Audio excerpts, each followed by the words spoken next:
नमस्कार, जनता टीवी पर आप सभी दर्शकों का स्वागत है। मैं हूं आपके साथ महिमा सिंह कंवर।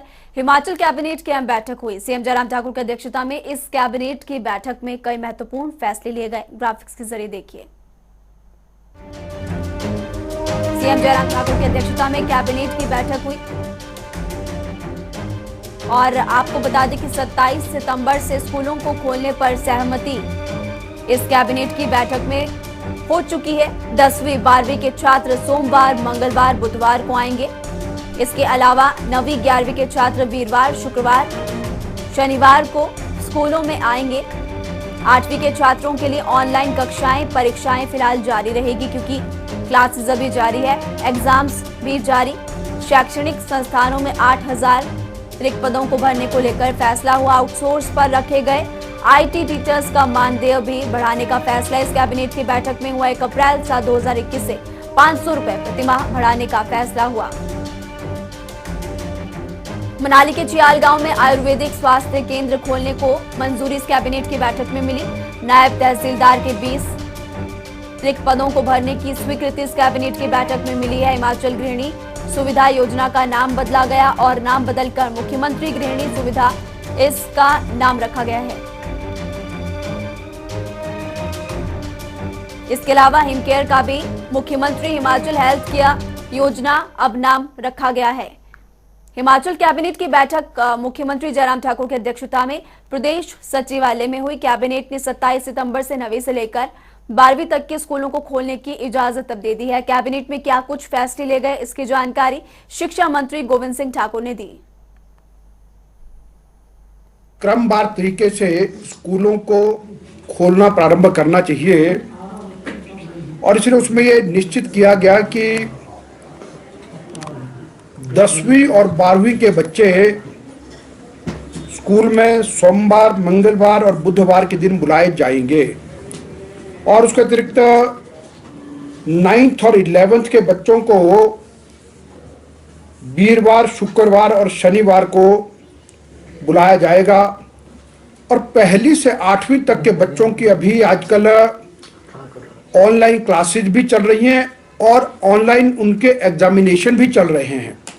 वे यथावत चलते रहेंगे क्योंकि 8 अक्टूबर तक अभी तक ये बच्चों के पेपर हैं, तो वो चलते रहेंगे। शिक्षा विभाग में 8000 multi task worker higher education और एलिमेंट्री में लगाने पर चर्चा हुई है और ये निर्णय लिया गया है कि इनको लगाया जाएगा और इनका जो ऑनरेरियम है वो भी 5625 रुपये पर मंथ किया गया है।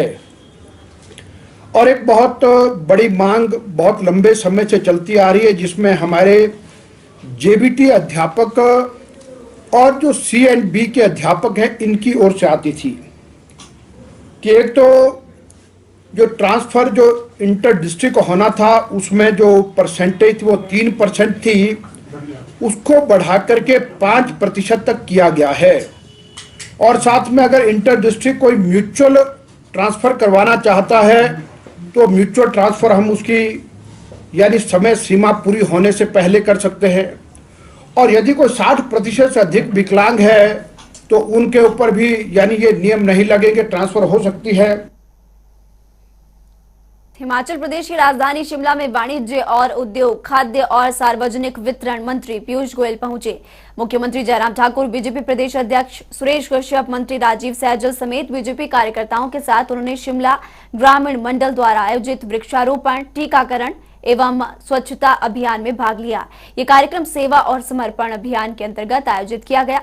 बता दें कि जब पीयूष गोयल शिमला के अनाडेल पहुंचे तो यहां पर उनका स्वागत बीजेपी प्रदेश अध्यक्ष, स्वास्थ्य मंत्री समेत बीजेपी कार्यकर्ताओं ने किया था और सबसे पहले पीयूष गोयल कालीबाड़ी मंदिर में दर्शन करने पहुंचे। इसके बाद अलग अलग शिविरों में पीयूष गोयल और सीएम जयराम ठाकुर ने शिरकत की, जिसकी तस्वीरें भी आपके टीवी स्क्रीन पर है। 3 अलग अलग तस्वीरों के जरिए आपको बताते हैं कि टीकाकरण अभियान में उन्होंने भाग लिया।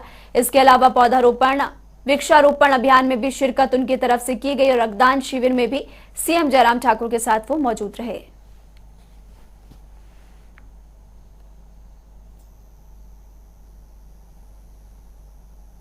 राजधानी शिमला पहुंचकर पीयूष गोयल ने हिमाचल सरकार की जमकर तारीफ की और हिमाचल वासियों को भी बधाई दी। सुनाते हैं आपको उन्होंने क्या कुछ कहा। माननीय जयराम ठाकुर जी के आग्रह पर कल प्रधानमंत्री गरीब कल्याण अन्न योजना के कार्यक्रम के लिए मुझे आज हिमाचल आने का मौका मिला।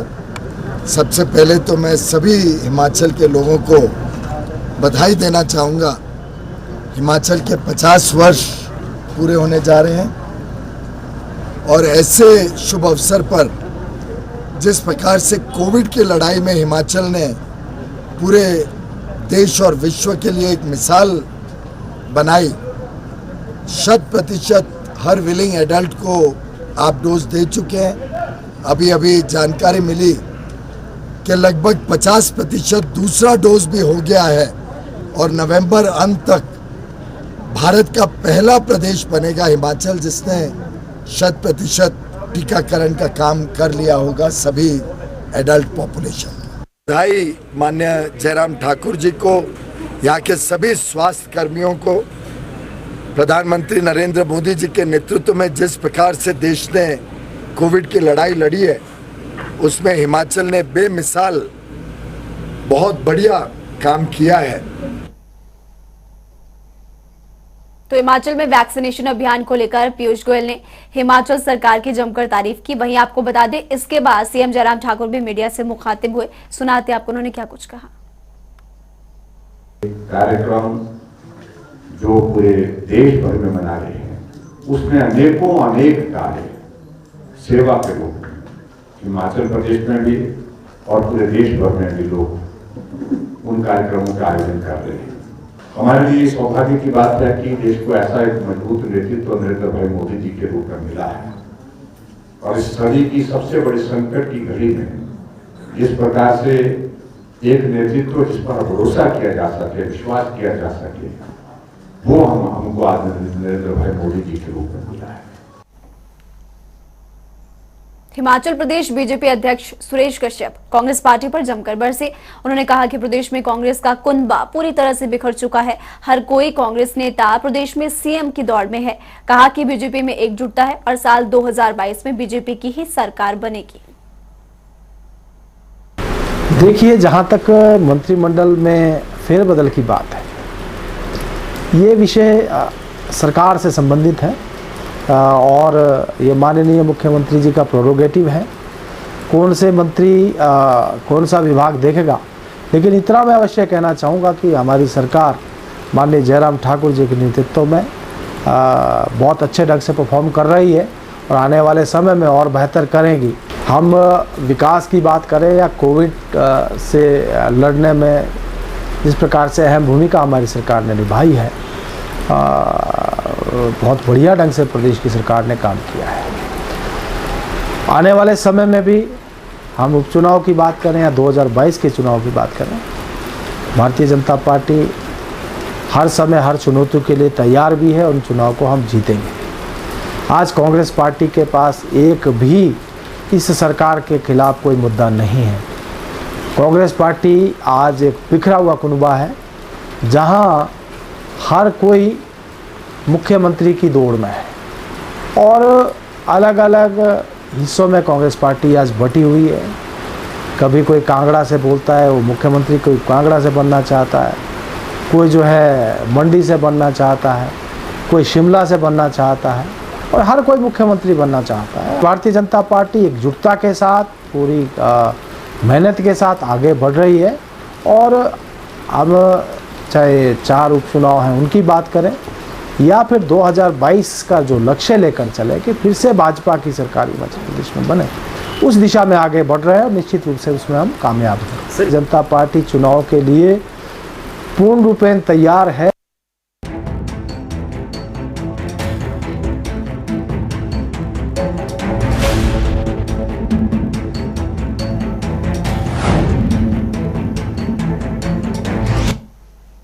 हिमाचल प्रदेश में मानसून की ताबड़तोड़ मार देखने को मिल रही है।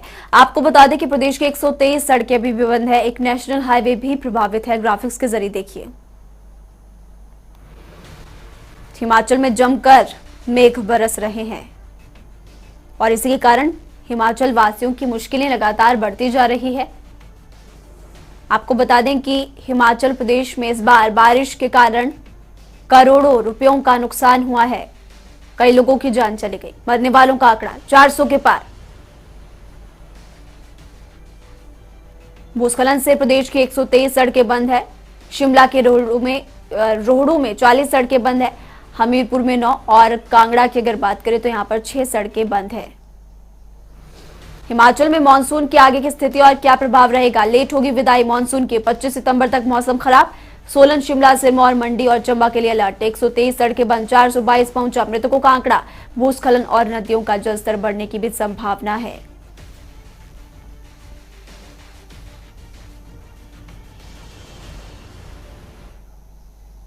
राजधानी शिमला में वीरवार को हुई भारी बारिश के चलते शहर में कई जगहों पर भूस्खलन होने और पेड़ गिरने का सिलसिला जारी है। शहर में कई सड़कें भी भूस्खलन के कारण बंद पड़ी है और राजधानी शिमला के होमगार्ड कार्यालय यूएस क्लब के पास बीते रात भूस्खलन के कारण सड़क धंस गई और यातायात प्रभावित हुआ। वहीं सोलन की अगर बात करें तो सोलन में भी 3 से 4 दिनों से लगातार बारिश का दौर जारी है।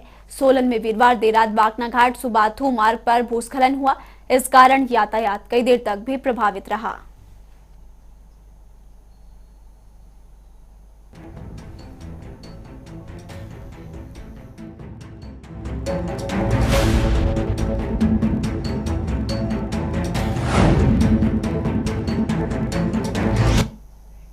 हिमाचल क्राइम के मामलों में पुलिस ने एक बड़ी कामयाबी हासिल की है। पुलिस ने लाखों रुपयों की रिकवरी की है।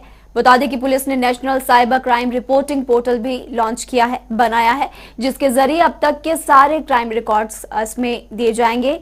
जनवरी से अब तक के आंकड़े ग्राफिक्स के जरिए आपको बताते हैं कि कितना क्राइम हुआ। 3816 साइबर क्राइम के मामले दर्ज जनवरी से लेकर सितंबर तक। वित्तीय धोखाधड़ी के मामले 1400 के पार। इसके अलावा आपको यह भी बता दें कि सोशल नेटवर्किंग के 1290 मामले हैं। मोबाइल चोरी के 115 केसेस जनवरी से अब तक दर्ज किए गए। 115 चोरी फोन्स में से 46 मोबाइल की रिकवरी भी पुलिस प्रशासन की तरफ से की गई। लाखों रुपयों की रिकवरी पुलिस ने फिलहाल कर ली है। बिहार, वेस्ट बंगाल और राजस्थान से लोग पकड़े गए। पुलिस ने national cyber crime reporting portal भी इसके लिए बनाया है। पुलिस ने जो नंबर, टोल फ्री नंबर जारी किया है वो आपके टीवी स्क्रीन पर है।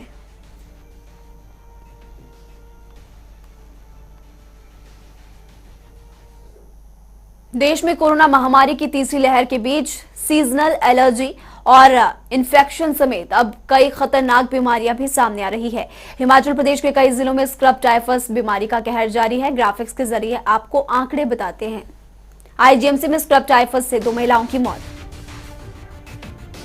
बता दें आपको कि 10 मरीज अभी भी आईजीएमसी में उपचाराधीन है। स्क्रब टाइफस के मामले लगातार बढ़ते जा रहे हैं। प्रदेश में स्क्रब टाइफस अब जानलेवा बनता जा रहा है। पहले कोविड और अब स्क्रब टाइफस। अभी तक 200 से ज्यादा मामले दर्ज हो चुके हैं। तो कैसे होता है स्क्रब टाइफस? ऑरेंजिया बैक्टीरिया के कारण दरअसल स्क्रब टाइफस होता है। लोगों में बीमारी ट्रिगर्स लार्वा माइट्स के काटने से बीमारी फैलती है। इसे बुश टाइफस के नाम से भी जाना जाता है। ये समय के साथ central nervous system, cardiovascular system को प्रभावित करता है। कई मामलों में मल्टी ऑर्गन फेलियर से रोगी की मौत भी हो सकती है। स्क्रब टाइफस के लक्षण बुखार के साथ सिर दर्द। तो अब आपको लक्षण ग्राफिक्स के जरिए बता रहे, शरीर पर छोटे छोटे काले निशान पड़ना भी स्क्रब टाइफस के लक्षण है। पैरों, शरीर के अलग अलग हिस्सों में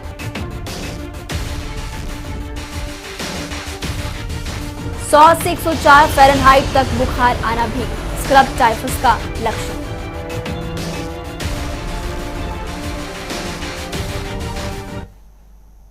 काजा में विश्व का सबसे ऊंचा चार्जिंग स्टेशन शुरू हो चुका है। गुरुवार को गो ईगो नेटवर्किंग कंपनी ने काजा में एक इलेक्ट्रिक वाहनों का चार्जिंग स्टेशन स्थापित किया। इस मौके पर एसडीएम काजा महेंद्र प्रताप सिंह ने बतौर मुख्य अतिथि शिरकत की। तो काजा में इलेक्ट्रिक वाहनों का चार्जिंग स्टेशन स्थापित हो चुका है। विश्व का सबसे ऊंचा चार्जिंग स्टेशन है। इससे काफी फायदा होगा। ग्रीन एनवायरनमेंट के लिए सार्थक ये रहेगा। जो पर्यटक इलेक्ट्रिक वाहनों के साथ स्पीति घूमना चाहते हैं उन्हें आसानी होगी। अब उन्हें अपनी गाड़ियों के चार्जिंग की चिंता नहीं सताएगी। काजा में चार्जिंग स्टेशन में लोग अपने वाहन चार्ज कर सकेंगे। यहां पर 2 इलेक्ट्रिक स्कूटी ट्रायल के लिए दी गई है। स्टेशन से पर्यटकों में भी इलेक्ट्रिक वाहनों के प्रति क्रेज बढ़ेगा। इससे 4 से 5 घंटे में स्कूटी फुल चार्ज हो जाती है और मैदानी क्षेत्रों में 95 किलोमीटर एक बार फुल चार्जिंग से चलती है। वहीं अगर पहाड़ी इलाकों की बात करें तो यहां पर कैपेसिटी 70 से 75 किलोमीटर है।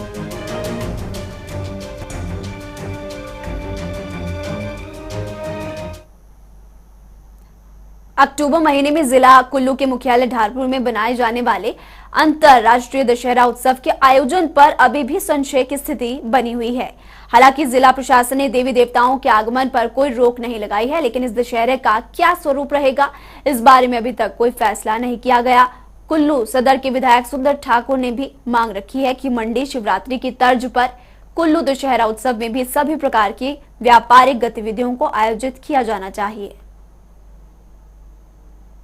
तरह से मंडी की शिवरात्रि तो प्योर कोरोना उस वक्त पीक पे था, आपने करवाई और पूरे 1 महीने वहां पे डोम चला। हम बोल रहे हैं आप डोम मत लगाइए, भीड़ भाड़ वाले स्थान मत पैदा कीजिए, लेकिन कम से कम लोकल फूड स्टॉल, लोकल हस्तशिल्प, लोकल हथकरघा और लोकल जो उत्पाद है, हमारे जो यहाँ पे गारमेंट्स वाले हैं, आप सबके लिए कुछ तो सोचिए, आपको कुछ तो करना होगा। ये एक जिम्मेवारी से कोई पीछे नहीं हट सकता है।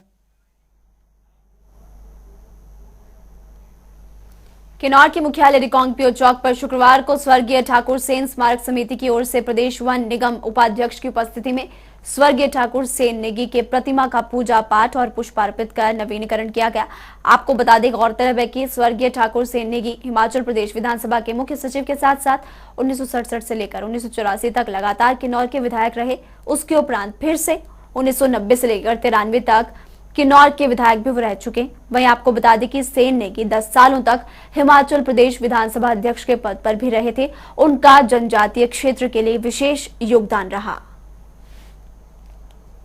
हिमाचल सरकार और श्री सूत नेगी का बहुत बहुत धन्यवाद करते हैं, जिन्होंने इस प्रतिमा स्थल के नवीनीकरण के लिए धन जुटाया और समस्त किन्नौर की जनता और ठाकुर सेन नेगी स्मारक समिति ने प्रयास से एक ये सुंदर मतलब आज ठाकुर सेन नेगी प्रतिमा स्थल का निर्माण हुआ, जिसको आज हम सब किन्नौर की जनता और श्री सूत नेगी के मतलब माध्यम से हमने सबने इसका लोकार्पण किया है।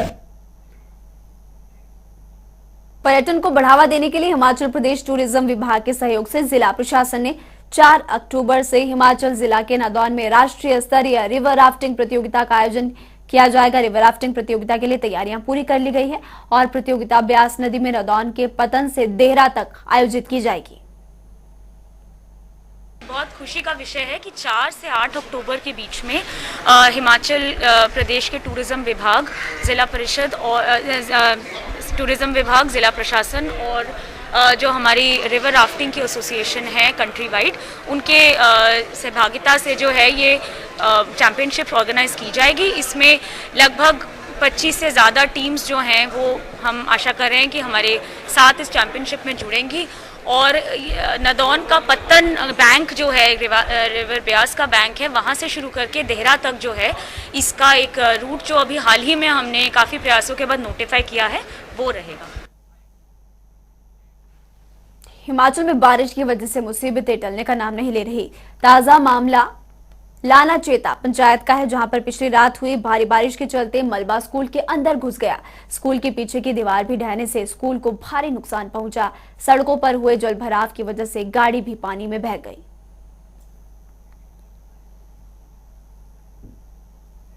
29 सितंबर को मुख्यमंत्री जयराम ठाकुर के चंडी दौरे को लेकर तैयारियां जोरों पर है। कार्यक्रम स्थल पर पहुंचे सोलन डीसी कृतिका कुल्हारी ने चल रही तैयारियों का जायजा लिया। इस दौरान उन्होंने विभागीय अधिकारियों से कई पहलुओं पर विस्तृत चर्चा करते हुए आदेश दिए कि आयोजन स्थल पर स्वच्छता और पीने के पानी की उचित व्यवस्था हो। साथ ही ये भी सुनिश्चित किया कि कोविड नियमों का सही से पालन हो। देखिए, सीएम साहब का भी संभावित दौरा बन रहा है चंडी और नालागढ़ का, तो उसमें उन्होंने दून और नालागढ़ दोनों कॉन्स्टिट्यूएंसीज कवर करनी है, तो उसी की आज मौके का जायज़ा लेने के लिए और जो परिस्थितियां हैं और जो हमें इंतजाम करने हैं उसके निरीक्षण के लिए हम आज यहाँ आए हैं।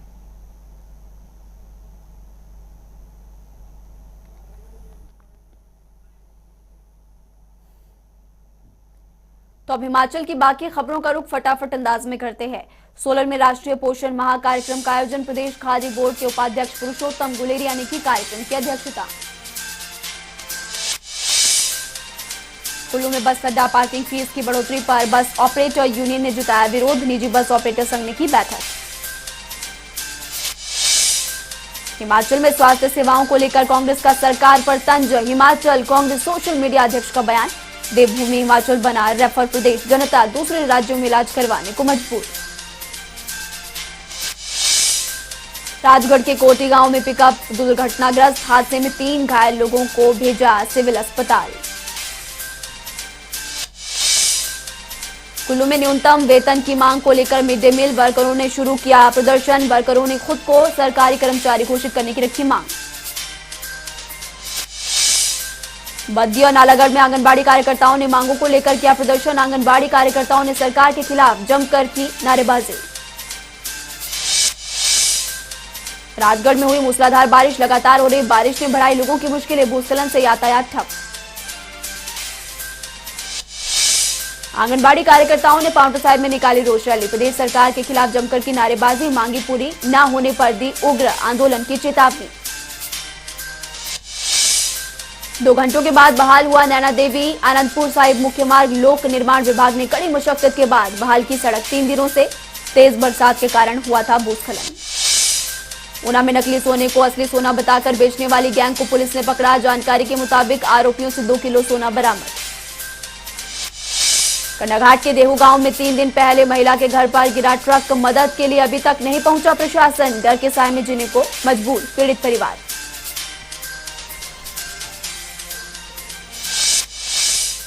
तो हिमाचल के बुलेटिन्स में कल क्या कुछ खास होगा अब आपको वो बताते हैं। बता दें आपको कि कल कार्यक्रम का आयोजन राजधानी शिमला सहित प्रदेश भर के अलग अलग जिलों में किया जाएगा। इसका लाइव प्रसारण हर जिले में होगा। उधर पीयूष गोयल राजधानी शिमला में इस कार्यक्रम में शिरकत करेंगे। इससे जुड़ा हर अपडेट आप तक पहुंचाएंगे। हिमाचल कैबिनेट की बैठक में बड़ा फैसला हुआ। स्कूल 27 सितंबर से खुलेंगे। इस पर बच्चों का क्या कहना है, अभिभावक क्या चाहते हैं, कल के बुलेटिन में आपको बताएंगे। मॉनसून 15 दिनों के बाद ही अलविदा कहेगा। कब वादियों का मौसम कैसा है और अब तक कितना नुकसान हुआ, कितनी सड़कें बंद है, पूरा अपडेट आपको बताएंगे।